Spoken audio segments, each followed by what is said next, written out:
Welcome to April 30th. It's the last day of April.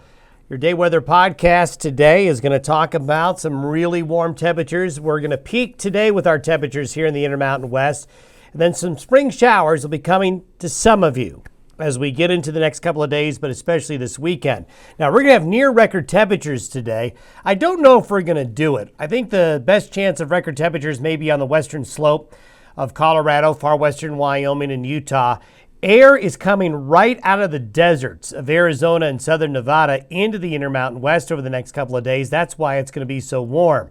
However, coming in from the west, high in the atmosphere will be Pacific moisture. And this is going to bring a return chance of showers and thunderstorms later today, tomorrow, and especially over the weekend to some of you. We'll show you that here in a moment. Next week starts off cooler, but not cold. Next week doesn't look as warm, but it doesn't look bad either for the first week of May. Now, there's going to be some really cold May weather just to our east in the next week to 10 days that we need to watch. We'll show you that here in a moment. But right now, we're kind of dodging a bullet, and you'll see how much of a bullet we're dodging here in a moment.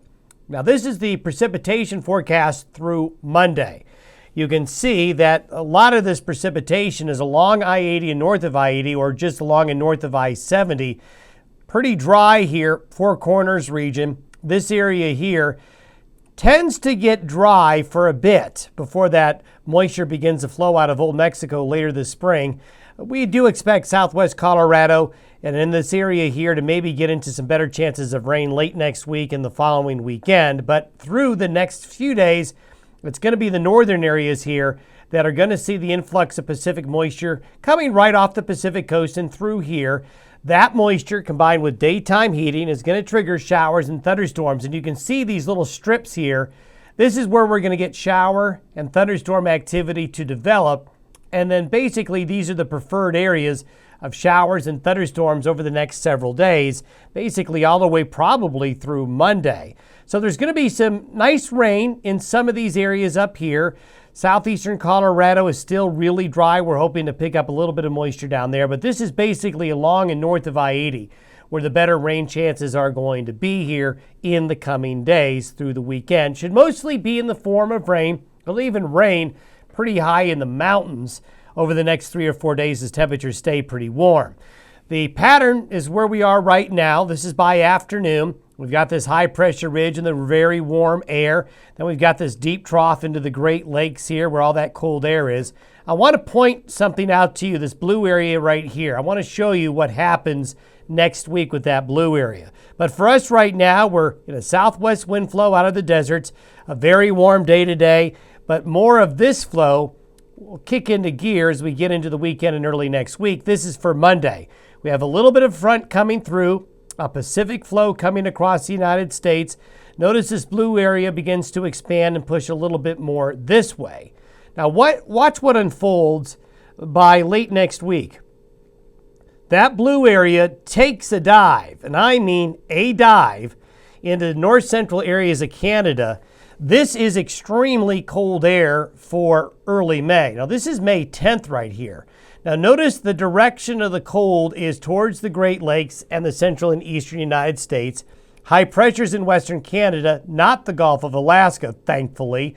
If that ridge was back here in the Gulf of Alaska, this would be headed towards here. Now right now the forecast charts are not showing that. It's showing the direction of the cold more towards the Great Lakes, towards that Mother's Day weekend. Mother's Day weekend in this part of the country, well, is not going to be good at all. What we have to watch is that what will happen a lot of times is we'll get cold air that'll push down the continental divide east of the divide.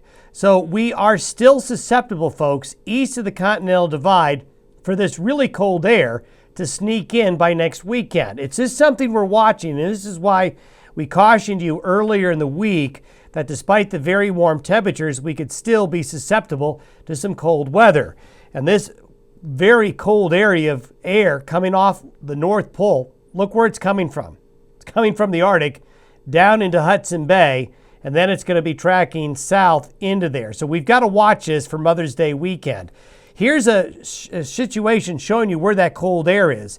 That blue and that green highlights the edge of the cold air relative to average with this low coming in out of Hudson Bay.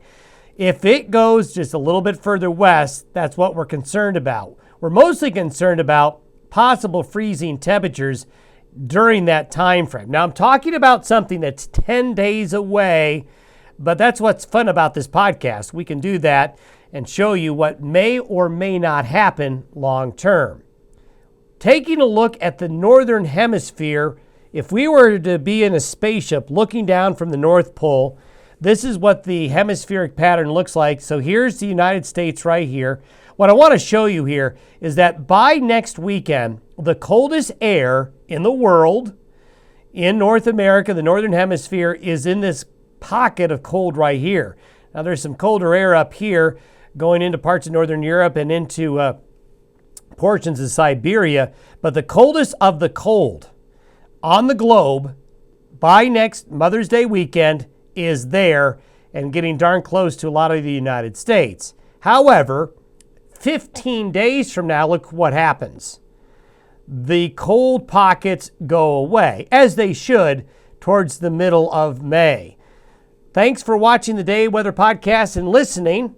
Enjoy the warm temperatures and be ready for some spring showers over the next few days and over the weekend.